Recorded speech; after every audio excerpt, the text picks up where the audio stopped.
No, el graffiti obedece a problemáticas de este mundo en el que vivimos. No es gratuito que alguien diga voy a salir a las 3 de la mañana a pintar toda la noche mi nombre. Si entendemos que el graffiti en su esencia es ilegal, eso nunca va a empatar. ¿Sí? El graffiti nunca va a ser legal en ningún lugar.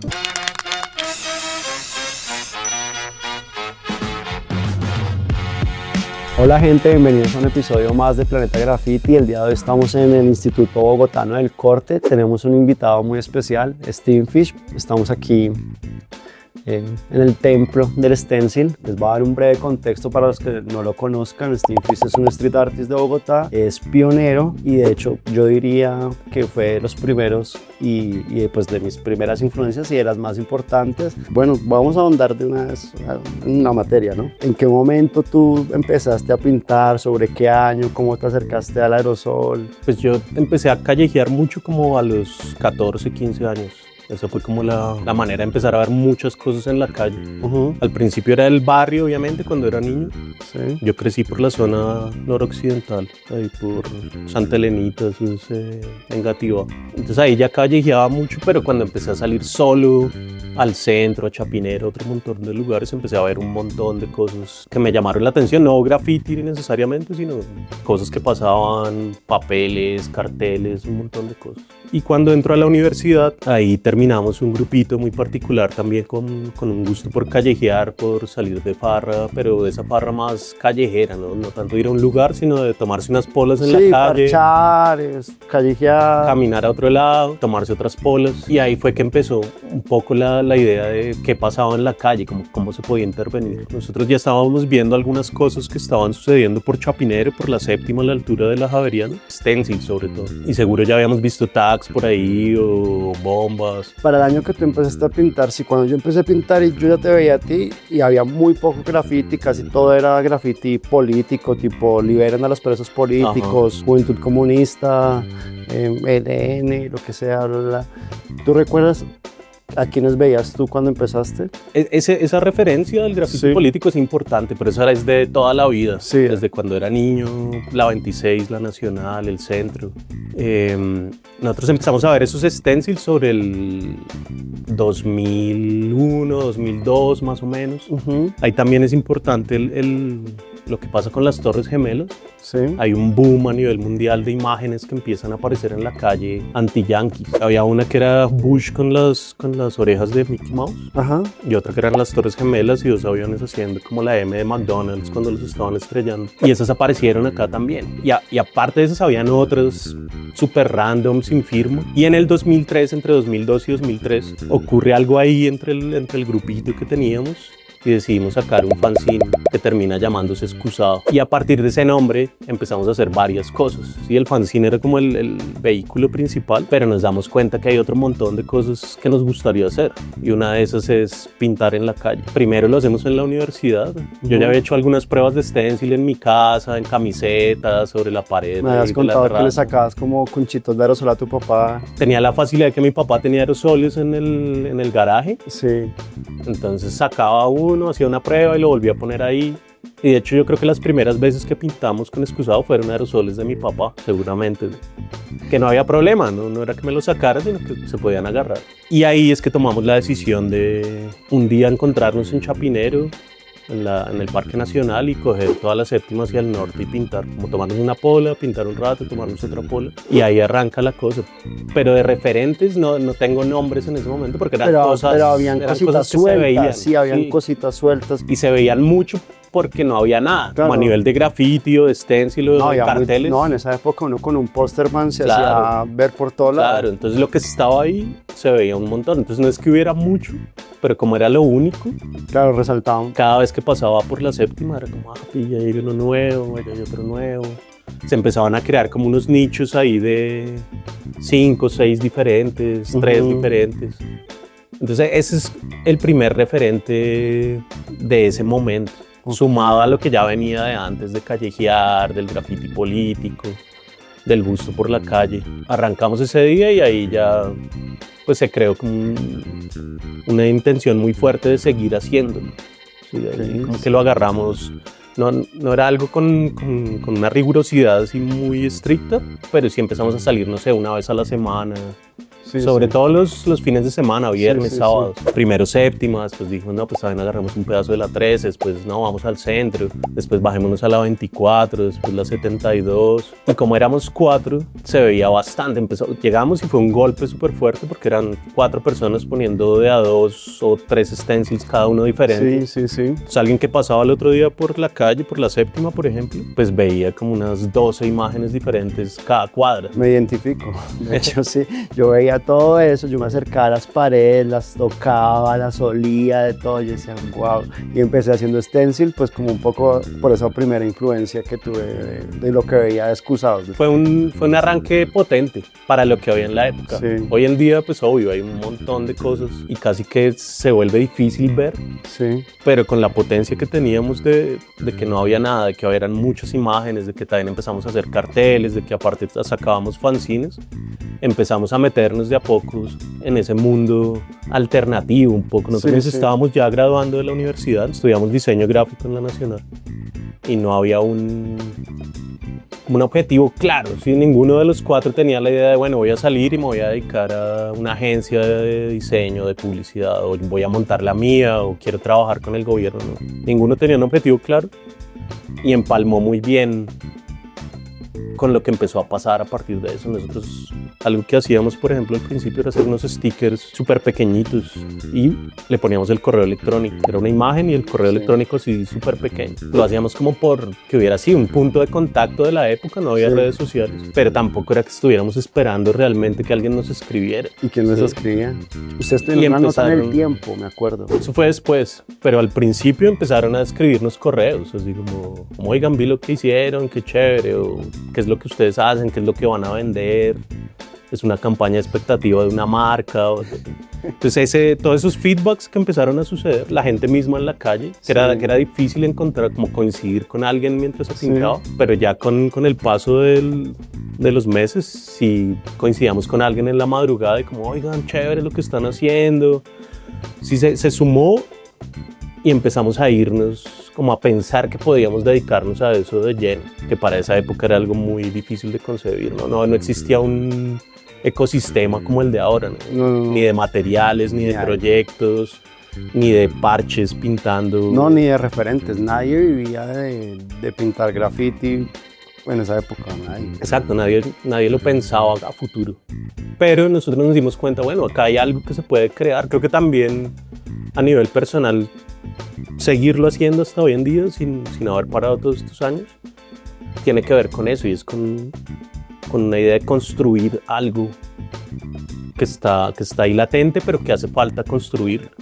Si de pronto ya cuando hubiéramos arrancado ya hubiera existido algo muy consolidado, hoy en día, si yo hubiera arrancado hoy en día, de pronto hubiera estado un tiempo, pero me hubiera desanimado un poco después. Pero esa idea de construirlo era muy interesante, ¿no? Y como de conocer a las primeras personas que estaban ahí haciendo cosas, conocer a personas que habían empezado hace varios años y no sabíamos. Porque obvio, con el paso del tiempo empezaron a conectarse personas de manera muy orgánica, ni siquiera porque nosotros buscáramos a alguien que también pintara, sino que empezábamos a coincidir. Empiezan a llegar por en la calle o un amigo te presenta, etcétera. La primera persona que entramos en contacto fue con Ozone. Él firmaba solamente Ozone en esa época, después fue Tip Ozone. Y el man hacía siempre, no siempre, pero varias veces hacía su pieza y le ponía un stencilito pequeño de un rostro, súper pequeño, así de este tamaño, que era él, pero súper básico. Y claro, como que yo veía la producción, le tomaba fotos a todo, pero el stencil me llamaba la atención, como este man porque hace letras y a la vez le pone un stencil. Claro, no existía esa barrera tan marcada como entre esto es graffiti writing y esto es street art. No, él estaba muy metido en el graffiti, graffiti de letras, pero por alguna razón le metía un detallito ahí, como una especie de firma. Además era mínimo, era como... Y me acuerdo un día llegar a la casa, creo que el mismo día que había tomado esa foto, y por Messenger alguien nos había contactado, porque con el correo electrónico uno podía contactar a esa cuenta de Messenger, como un chat. Y era Ozone. Entonces ahí empezamos a hablar como, hey, estoy viendo lo que hacen, oiga, yo creo que le tomé una foto a algo suyo que tiene una... Sí, ese es la mío. Cargaste, se la mandaste. Y ahí empezamos a charlar, hasta que ya nos vimos Y por otro lado, conocíamos a los que después se volvieron MD. A los primeros que conocimos fue a Yurika, que firmaba a Ser, a Cas, y creo que ese día también estaba Cero. Y a ellos los conocimos ya unos meses después por otro lado. A mí algo que me parece muy atípico de la escena bogotana es que siempre como que hubo un poco esa simbiosis entre street art y graffiti, como que podían coexistir, y yo creo que tú impulsaste mucho parte de esa unidad, de esa cohesión. Me acuerdo que trajiste en un momento a Marta Cooper y pues yo creo que eso fue como muy un hito en lo que es la escena de aquí de Bogotá, cuando hiciste como esto, ¿cómo se llamaba? Memoria Canalla. Sobre eso yo creo que siempre ha existido y siempre existirá, ¿no? Como esa rivalidad de tensión entre técnicas, más que entenderlo como street art o graffiti, son maneras de llegar a la calle, como yo lo veo. Sí, son técnicas. Sí, entonces obvio, sí existía la gente que venía haciendo writing y decía, no, el stencil, eso no es graffiti, o eso es muy sencillo. Sí pasaba, pero la escena era muy pequeña. Sí. Y nosotros como Excusado, dándonos cuenta de esa red de gente que estaba ahí, pero que no se conocían todos entre todos, que no estaban viendo todo lo que se estaba haciendo. Sí. Hubo un momento que también dijimos, como hagamos un proyecto donde esta gente se una, juntémonos todos. Y ahí fue donde nació ese proyecto en el Museo de Arte Contemporáneo. Pero funcionó porque después igual, por ejemplo, creaste APC, y APC es una vaina súper multidisciplinar, ¿no? Claro. Que tiene artistas de toda índole. Ese proyecto que le digo, Desfase, fue en el 2005. Y ahí ya para ese momento conocíamos gente en Bogotá, en Cali, en Medellín. Y eso, gente que hacía letras, gente que hacía stencil, gente que hacía carteles, gente que hacía stickers, pero que todos estaban llegando a la calle de alguna manera. Y ahí se encontró gente que nunca habían hablado. Sí. Otros que sí, que ya tenían sus tensiones o eran amigos, había todo, pero también gente, por ejemplo, de Cali, Medellín y Bogotá, había gente que nunca se hubiera conocido en ese momento por ese espacio. Y tiene que ver con lo que usted dice, acá, mal que bien, hay un intercambio de información, de colaboraciones, que en otros lugares sería complicado o hubiera sido complicado en esa época por esa tensión de, no, yo que voy a pintar con un man que hace stencil. O el que hace stencil es como, no, a mí no me importan las letras, y yo no entiendo eso, si eso no tiene mensaje. Eso siempre ha estado y siempre va a estar. Pero a partir de ese punto, se echarle de otra manera, y era bien interesante años después, ver a gente que se conoció ahí pintando juntos, o gente que estaba en el stencil o en otra técnica y se fue hacia las letras, o alguien que hacía letras y de pronto algún día hizo un stencil. Entonces la radicalidad de alguna gente siempre se mantuvo, y eso es algo que yo admiro bastante, pero también creo que fue un detonante ahí para muchos de decir, oiga, se vale hacer de otras maneras. Bueno, ya contamos una parte de historia personal, y creo que también esa historia personal es parte de la historia del graffiti local, ya entrando como en una cuestión más subjetiva tuya. Lo que tú pintas muchas veces son rostros, y tú muchas veces pintas y anexas además la foto que pintas, el rostro que pintaste. Entonces veo que pintas, no sé, tomas una foto de alguien, de una niña en Afganistán, no sé, y la pintas en La Paz, Bolivia, y muchas veces creo que la persona no sabe ni que le tomaste la foto ni que la pintaste. A mí me surge como una pregunta ahí, es que ¿de dónde nace esa fijación por, no sé si decirlo así, como por retratar gente anónima? Con el tiempo me di cuenta que mi manera de llegar a las imágenes que me dejaba más satisfecho era producirlas desde cero, y que un recurso que tenía era la fotografía. Y entonces ese mismo registro que hacía después de las salidas, registraba también otras cosas que me llamaban la atención, o la gente que estaba junto. Sí, exacto. Gente que estaba en la pared o que iba pasando también quedaba en esas fotografías. Y un buen día me puse a ver un registro de alguna pared que pintamos y saqué de ahí el rostro de un niño que estaba ahí junto a la pared. Me gustó el stencil y empecé a hacer ese rostro. En esa época pintábamos muchas veces un stencil, ¿no? Como hasta que ya se destruía prácticamente. Y me pareció interesante esa vida de hacerlo. Entonces de a poco se fue construyendo como fotografías que empezaba a tomar. De manera consciente, inconsciente, empecé a retratar gente también en la calle. pero a mi manera. Si saco una cámara, pues obvio la gente se timbra un poco. Ha cambiado la relación con las cámaras, con los teléfonos y demás, pero mi manera de llegar a las fotos siempre era conservar una distancia, ¿no? Pasar desapercibido. Yo creo que el graffiti y la calle también enseña mucho eso, ¿no? Como no volverse tan visible. Claro, no llamar mucho la atención. Exacto, como encontrar el momento. Y también algo que me interesa mucho de los rostros que retrato es no romper las expresiones reales del momento. Sí. Sí, cuando se le pide una foto a alguien, ya instantáneamente cambia. Por lo general la gente quiere salir sonriendo, quiere como su mejor perfil, ¿sí? Como... Sí. Entonces, por eso también esa lógica de no aproximarse y de capturar expresiones que sean propias de ese momento. Sí, que muchas veces eso es particular. Muchas veces pinto en la calle y alguien me dice, pero ¿por qué pinta gente triste? Porque está triste la persona que está pintando. Y es como, no estaba triste, estaba normal, tranquila. Estaba haciendo. Estaba ahí parada, ¿sí? Porque sí tenemos esa idea de que si voy a salir en una foto, tengo que salir contento, ¿no? Okay, sí, como evidentemente contento. Y en otro momento de este trayecto pintando en la calle, pues también empecé a viajar bastante. Empezaron a salir viajes primero, bueno, con Excusado eso también fue súper potente, y es que empezamos a viajar dentro de Colombia. Por invitación, por proyectos, por diferentes razones, llegamos a Medellín, a Cali, a Cartagena, a Barranquilla. Después, cuando yo estoy por mi lado solo, empiezo también a viajar un montón, y las imágenes que estaba produciendo las tenía a la mano en otro lugar. Entonces eso, tenía una foto de alguien en Bogotá y de pronto estaba en Ciudad de México, entonces la pintaba en Ciudad de México, y estando en Ciudad de México tomaba otras fotos.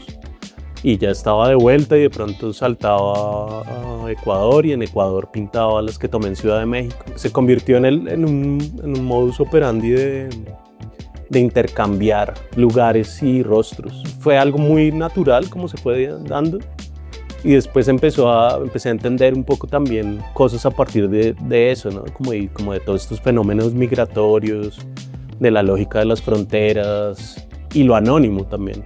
Sí, lo anónimo no en el sentido de ocultar el rostro, sino de ser alguien del común, ¿sí? Como de quienes están en esas paredes. La idea también nació eso, como echando para atrás. Arranqué haciendo imágenes de todo y seguramente pinté personas reconocidas, sí, como imágenes que estaban ahí rotando, y con el tiempo me di cuenta, pues las personas reconocidas o que tienen cierta importancia o cierto dinero ya tienen ese espacio en la calle. En el espacio público ya tienen toda la visibilidad, tienen vallas. O en los más media. En los medios de comunicación, y de ahí surgió esa lógica de pintar personas del común. También asociado a eso, a personas que yo tampoco conozco realmente, o sea, que nos cruzamos por un instante, tomo una foto, la persona sigue su camino, yo sigo mi camino, y de pronto la pinto después en una pared. Hay algo ahí que es clave anotar, y es intento hacerlo con el mayor respeto, ¿no? Sí, como nunca... En burla, no. No, al contrario, intento exaltar a la persona. No, pero es muy poético. Yo he visto, digamos, agarras un rostro y después, pues esto es como, no sé, interpretativo, digo, de mi parte, ¿no? Pero entonces le agregas como un arco iris saliendo de color del ojo y es como, parce, es bonito. Claro, a eso voy. La idea es exaltar el rostro. ¿Qué pasó ahí? Yo venía haciendo stencil mucho tiempo, pero mi escuela era gente que hacía letras, que cogía una lata de aerosol o un rodillo o ambas y empezaba a construir un montón de formas que eran letras. Y en un momento yo decido decir, voy a parar con el stencil y voy a empezar a hacer otras cosas. De ahí es que nace, por ejemplo, el carácter que hago y la firma. Siempre quise preguntarte, digamos, ese carácter que es como esa bolita y encima tiene como una... Es muy expresivo, ¿no? Porque denota una velocidad, es como un monoline además, ¿no? A eso voy, mi escuela fueron personas que hacían writing, que hacían tags, que hacen, la mayoría siguen pintando. Entonces dejo de hacer stencil un tiempo, empiezo a probar con las latas, con los rodillos, a entenderlos de otra manera, y hay un momento en el que digo, bueno, hay algo interesante dentro del stencil y dentro de esta lógica de los retratos, pero no quiero hacer el clásico retrato de stencil prefabricado, ¿no? Como ya lo está haciendo muchas personas, eso ya lo entendí. Entonces voy a empezar a ver cómo puedo combinar cosas que me gustan, desde el stencil, desde el wild style, desde el aerosol, y ahí es que poco a poco empieza como a crearse un estilo de stencil. Bien único, bueno.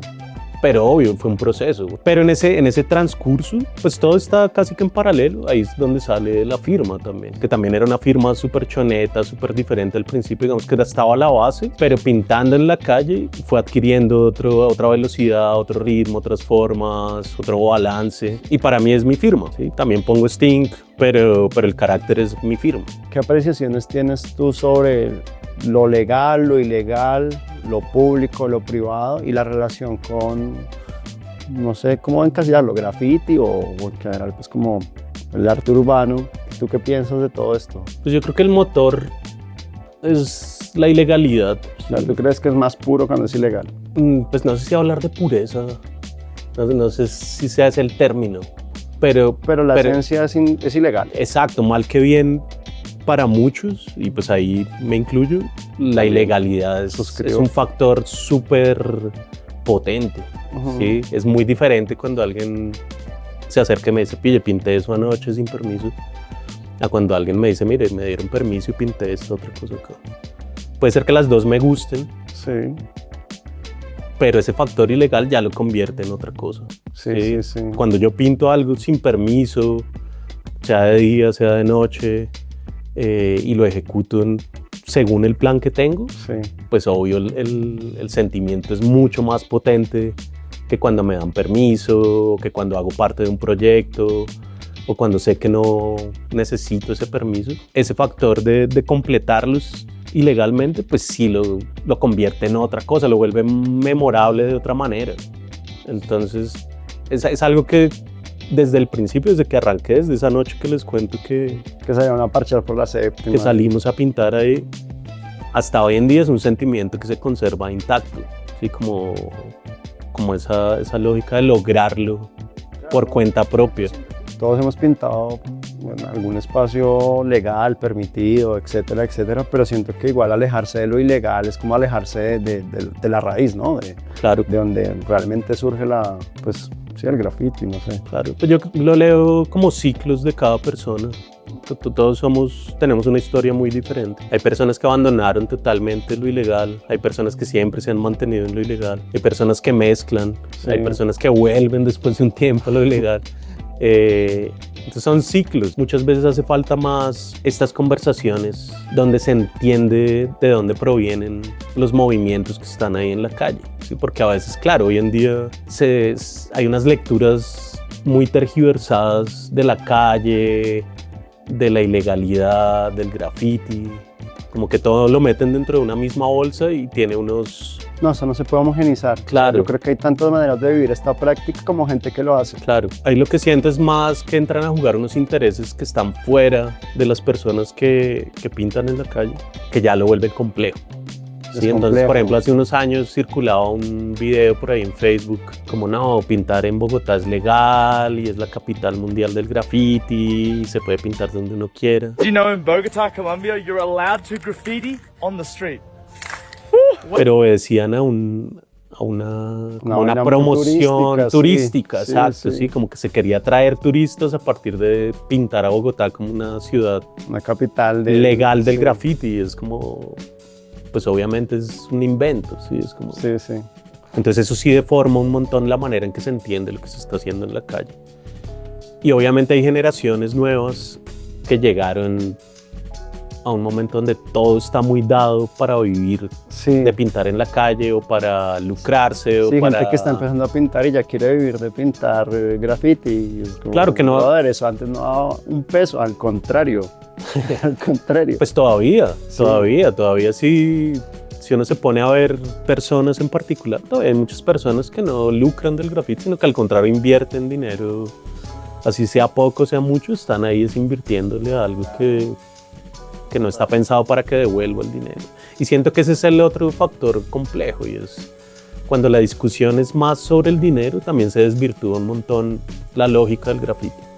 ¿Sí? Cuando mi discusión es no, le voy a invertir, pero para que me dé a cambio. Lo que hablábamos al principio antes de empezar a grabar es como no arrancamos nunca pensando en vivir de esto. No, pues no había referentes. O en que la plata que estoy invirtiendo nos regrese otra vez. Nadie vivía de pintar. Exacto, es como una intención pura de hacer algo que De llena a apropiarse alguien. el espacio, ¿sí? de apropiarse el No, espacio. y que te llena de alguna manera personal.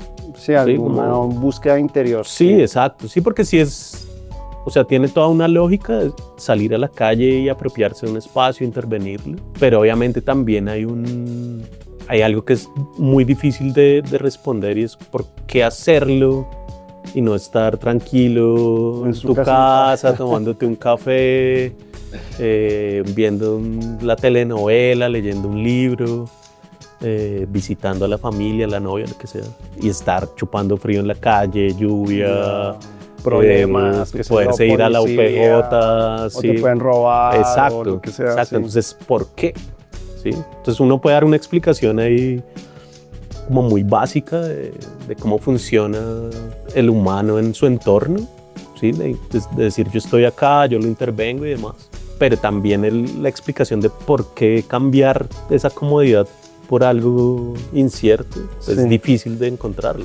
Sí, es muy etéreo y puede variar Claro, en cada persona. claro, Los total. motivos pueden ser muy distintos. Total. Bueno, yo quería, como basado en la pregunta anterior, preguntarte, por ejemplo, ¿qué opinión te genera o la relación del graffiti e institucionalidad? Pues yo creo que no existe relación real, ¿sí? Porque en el mismo orden de ideas, si entendemos que el graffiti en su esencia es ilegal, eso nunca va a empatar. ¿Sí? El graffiti nunca va a ser legal en ningún lugar. Que algunas personas del lado de la gente que hace graffiti o que está interviniendo en la calle y de la institucionalidad generen proyectos, es otra cosa. Sí. Pero, por ejemplo, algo que que tengo una lectura desde que empezó a aparecer de esto no es posible, es más un nombre que otra cosa, es por ejemplo las mesas locales de graffiti, ¿sí? Como ¿qué es eso? Diste en el clavo, porque Sí. yo tenía eso en mente y decía, pero mira que hay escritores que están muy pack. Claro. Y la institucionalidad también un poco como que se vale el graffiti para, qué sé yo, legalizar recursos. Claro. El término graffiti es algo muy potente, ¿no? Como muy joven, arriesgado, irreverente. Y no solo con eso, sino con la música, con la literatura, con todas y cada una de las expresiones. Tanto la industria como la institución lo entienden como un nicho potente para captar recursos, personas, opiniones, votos. Relación real entre el graffiti e institución no creo que exista, pero obviamente sí hay toda una lógica de generar proyectos donde se involucren a personas que están haciendo graffiti o que están haciendo arte urbano o que están pintando en las paredes de alguna manera. Después de que hicimos Memoria Canalla, ahí tomé la decisión de no trabajar más con instituciones acá. Sí, ese proyecto lo hicimos gracias a una convocatoria sobre patrimonio. En ese entonces no existían convocatorias para graffiti o arte urbano.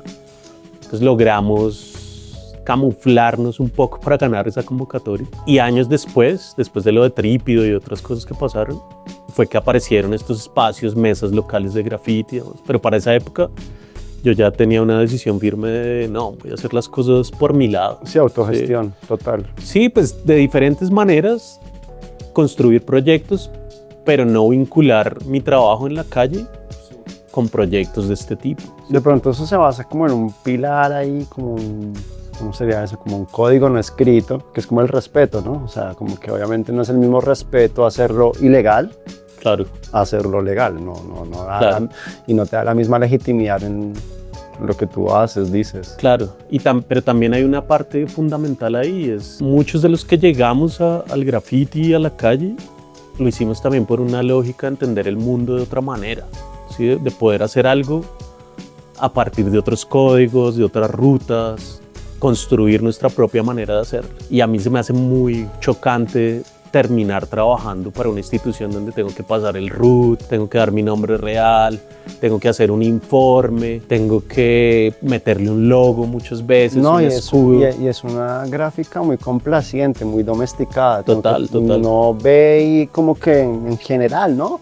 es como el tipo, ahora comillas, ¿no? El típico chamán, la indígena, el colibrí, el jaguar, es como, bueno, pues... Más allá de eso, que yo siento que eso, pues claro, es difícil meterse como al tema de cada uno, pero sí siento que se elaboran propuestas muy diseñadas para que encajen dentro de esas convocatorias. Sí, ¿cierto? Con la finalidad de agradar. Claro, seguramente si alguien viene de una escuela metalera de death metal y su gráfica es puntiaguda, sangre. Sí, calaveras y demás. De pronto puede que entre ahí, pero lo más seguro es que prefieran una propuesta que no moleste o que no sea polémica dentro de lo que se quiere ver desde las instituciones. Pero creo que el foco sí es ese, y es como un poco doblegarse ante el dinero, porque básicamente, ¿por qué se participa en convocatorias públicas? Porque hay un dinero de por medio. Claro, si no lo hubiera, no lo haría nadie. Claro, sería como, no, vengan y pintan con sus materiales para nosotros, porque sí, porque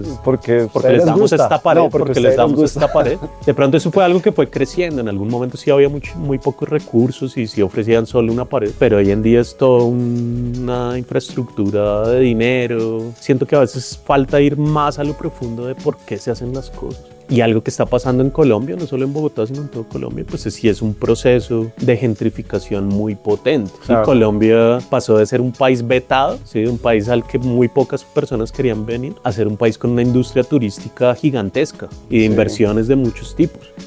Entonces, obviamente, la manera de construir ciudades de las instituciones tiene que ver con cómo se presenta. ¿Sí? El graffiti es algo que, si uno se pusiera a preguntarle a las 3 personas que están ahí detrás de algunas instituciones, sería algo que ellos erradicarían, ¿sí?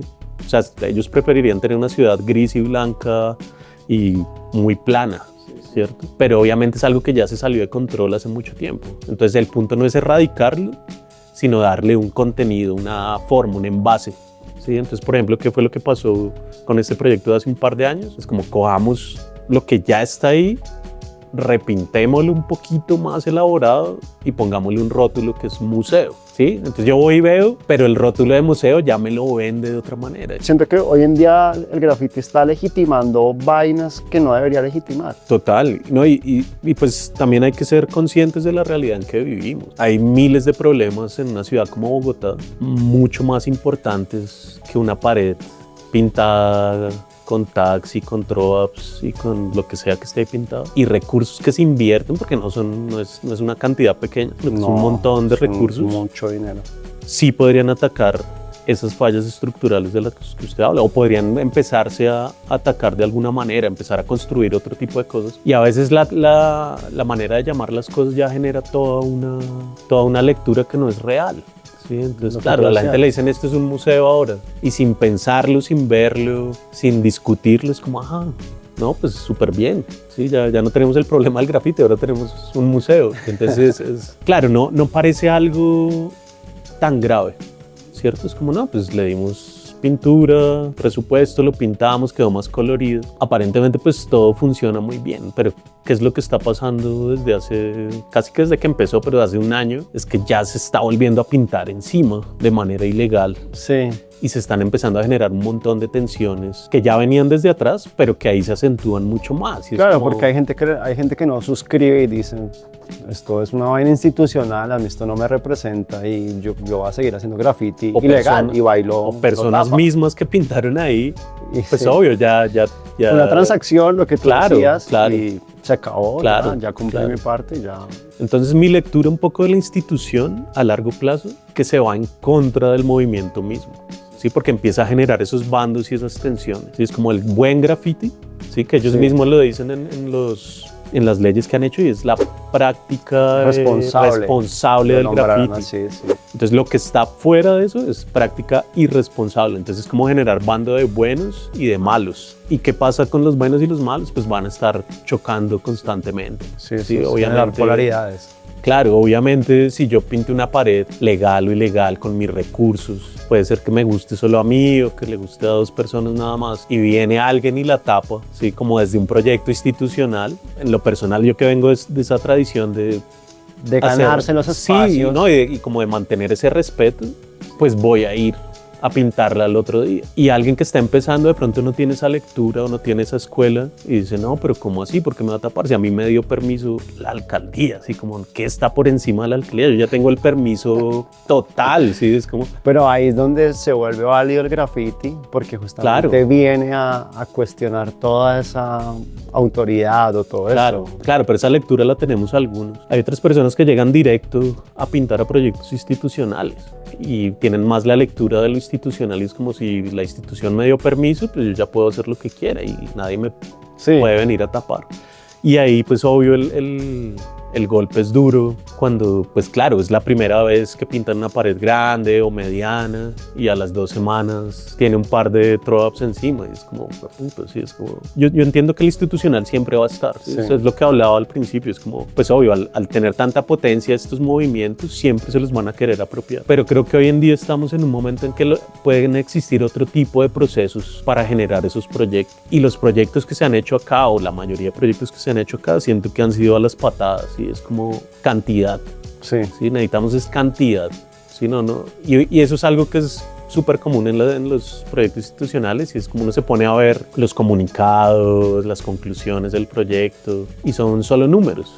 Sí, es como 5.000 litros de pintura, 300 artistas jóvenes. Pero esos números traducidos a lo que realmente pasa pues no tienen un impacto real. Sí, el número yo lo puedo leer y lo puedo tratar de entender, pero finalmente nosotros que pintamos y otras personas que pintan, pues vamos allá y la problemática es otra. Siento que se pueden hacer otro tipo de proyectos, o sea, porque es algo que no va a dejar de existir, al contrario, va a ir creciendo cada vez más, o creo que ya llegó a un momento súper grande, pero sí se pueden plantear de otra manera. Sí, como generar otros procesos, ¿sí? Sabiendo que hay gente que lleva 20 años pintando, gente que lleva 1 año pintando, gente que tiene una lógica de respeto en la calle diferente a otra gente que viene más del muralismo, de la academia. Obvio hay que generar otro tipo de diálogo. ¿Sí? No puede ser meterlos a todos dentro de una misma bolsa y como, bueno, cojan esa pared de 500 metros y pinten todos. Proyectos como este o APC o los proyectos como Desfase, como Memoria Canalla, pues tienen que ver con eso y es generar diálogos diversos. Sí. Como generar puntos de encuentro donde podamos entender cómo lo hace la otra persona, cómo entiende la calle la otra persona. Y este proyecto, el Instituto Bogotano de Corte, pues tiene que ver también con eso, como generar una plataforma de encuentro. ¿Sí? No quiere decir que no haya conflictos, ¿sí? No es como no, pues estos proyectos no generan conflictos, claro que se generan conflictos. Claro que no, alguien no va a entrar acá o a una exposición que se haga y a salir pensando de otra manera, pero por lo menos sí se ponen sobre la mesa las cosas de otra manera. Hay un intercambio, ¿no? Exacto. De lecturas, de saberes. Creo que un punto importante es el intercambio y el otro punto es la mediación fuera de lo comercial, ¿sí? O de lo monetario. Creo que cuando esas dos cosas se pueden alinear, se empiezan a generar otras colaboraciones, otros resultados. Porque siempre que el factor monetario esté de por medio, va a haber una escala piramidal, ¿sí? Como el que tiene el dinero, el que quiere el dinero, el que está en la mitad como siendo un intermediario de ese dinero. No es una batalla contra el capital o el dinero, pero sí más de poder dialogar, ¿sí? Y entrar en discusión con otras maneras de verlo, ¿sí? No sería, o sea, el escenario ideal sería tener espacios donde personas que piensen en la otra orilla podamos debatirlo, ¿sí? Pero son espacios que se abren muy poco, que no existen, ¿sí? Con eso otras generaciones, otras personas que no están tan involucradas podrían tener diferente información a la de museo de tal cosa o proyecto institucional de tal cosa. Y el punto de lo institucional es ese, siempre va a haber un filtro, siempre va a haber un filtro. Este proyecto del Museo Abierto de Bogotá. Museo Abierto de Bogotá, pues ya cayó en los extremos casi que no, pues irrespetuosos de lleno, ¿no? Y es como tener que figurar ahí de una manera muy específica, ponerle cubrimiento anti-graffiti a las paredes, y como, obviamente todo eso es un mensaje, ¿sí? Si uno habla con alguien de ese proyecto, pues le van a tratar de explicar, no, es que la ley tal, tuvimos que hacerlo por esto, Si no, no se podía hacer y tenía que la gente dejar su cédula porque así es la única manera. Claro, ellos tienen todas las explicaciones, pero eso es un mensaje, ¿sí? O sea, las maneras de hacer las cosas son un mensaje. Todo tiene un trasfondo ideológico, si uno lo mira. Claro, y de control, de control. Cuando yo logro hacer que un grupo de gente opere de una manera específica en la que yo quiero que sucedan las cosas, pues estoy controlando. Hay una relación de poder. Total. Bueno, para continuar y como ya de medio ir cerrando un poco el capítulo de hoy, yo quería preguntarte a ti en lo personal, ¿qué cosas te generan admiración dentro de lo que ves en la calle y qué cosas te generan rechazo? Pues que admiren el trabajo de alguien, la constancia, eso me parece súper clave como personas eso, que en el graffiti es muy común como etapas, ¿no? Como muy potente un año y después desaparece un año y después vuelve 6 meses. Cuando hay personas que no paran y que se mantienen hasta la fecha, es súper admirable. Pues obvio también hay una admiración desde la técnica, como personas que tienen una técnica muy particular, propia. El riesgo, obvio, también es como algo ahí que uno dice, wow, esta persona tiene una capacidad como de llegar a ciertos spots, o cómo fue que lo hizo en ese lugar que es bastante complejo, como elaborar una misión para llegar a ese lugar. Y también la cantidad, obvio. Hay gente que de pronto no, cosas que no me gustan tanto, pero la cantidad de cosas que se ven en la calle, como también esa constancia de hacerlo bastante, también es admirable. Creo que esas son las variables en el graffiti, como que ese balance de cantidad, técnica. Esos son unos valores que no han cambiado con los años. Sí, siento que eso es, pues siempre va a ser así como dentro de lo que admiro. Y cosas que, como el opuesto, siento que no es tanto del movimiento del graffiti, sino más de personas que están alrededor del graffiti. Lo que hablaba hace un rato de los intermediarios, tours de graffiti, como todos esos proyectos ahí que van por otro lado, como pues sí es algo que no comparto, que no comparto, que entiendo por qué existe. Pero una vez más vuelvo a, pues si me dediqué a esto también fue para tener conciencia y control de lo que hago. Y como no ser autónomo, como no tener que depender de otras personas que no se dedican a lo mismo. Entonces en ese sentido todo ese es como una neblina ahí alrededor, que muchas personas la cogen y otras no. Eso no me gusta tanto, sí. Es como no sufro por eso, pero sientes que tienes tu distancia de eso. Trato de guardar distancia siempre, y siempre que me preguntan algo por el estilo es como, pues hay algo que no me gusta, pues eso obviamente, sí. No es como ignorarlo, sino decirlo también. No, y lo interesante es quiénes logran estar por fuera de eso, o cuáles generaciones nuevas o personas de otras generaciones también rompen. Hay días en los que yo pierdo la fe, así como de ver muchas cosas que digo, no, pero esto está súper controlado, aburrido. Pero siempre hay alguien que salva el día. Sí, siempre hay algo que uno ve en la calle o algo que uno escucha de una entrevista de alguien, o uno se pone a hablar con alguien que también pinta y se da cuenta que el núcleo sigue ahí intacto. Sí, algo que te restaura la fe. Claro, entonces yo siempre pongo ese ejemplo, ¿no? Es como esa idea imposible de que haya un muro gigantesco para que la gente haga graffiti y pinte lo que se le dé la gana en cualquier... Así sea el muro más grande, extenso, que nunca se va a llenar, siempre va a haber alguien que va a pintar al frente. Es como aquí pueden pintar lo que sea, lo que quieran en el labor. De resto no pinten.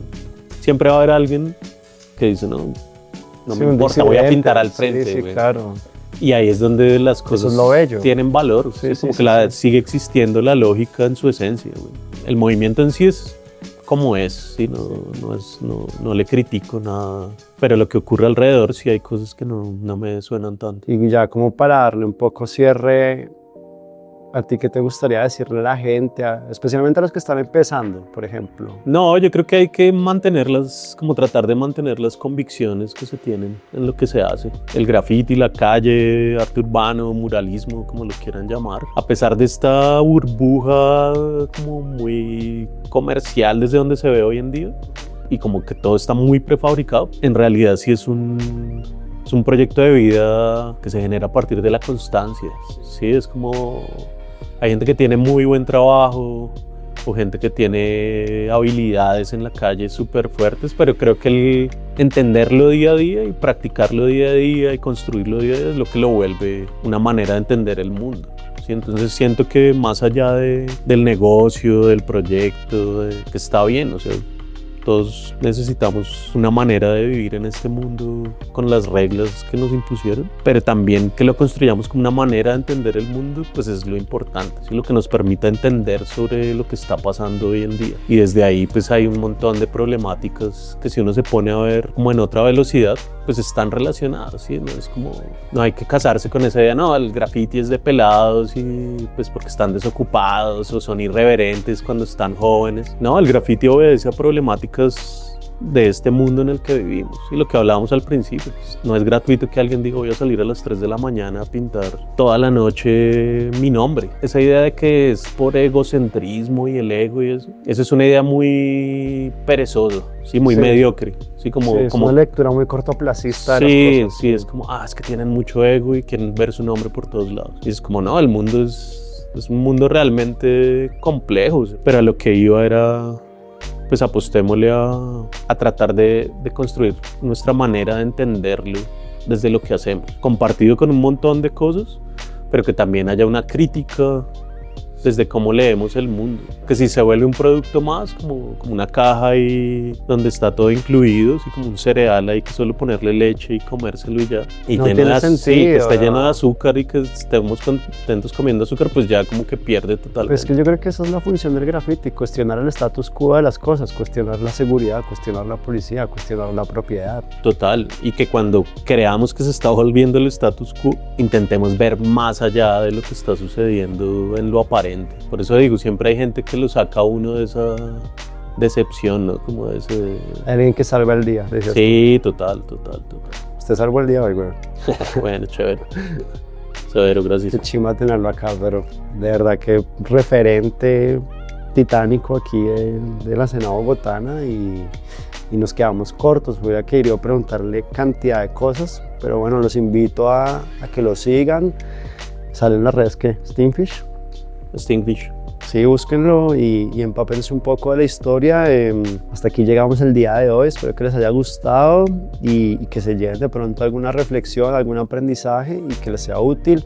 Recuerden suscribirse, darle like, comentar y si pueden compartir, eso nos apoya un montón. Y pues muchísimas gracias a los que hayan llegado hasta acá. De verdad que muchísimas gracias y nos vemos en un próximo episodio de Planeta Graffiti. Tremendo presentador.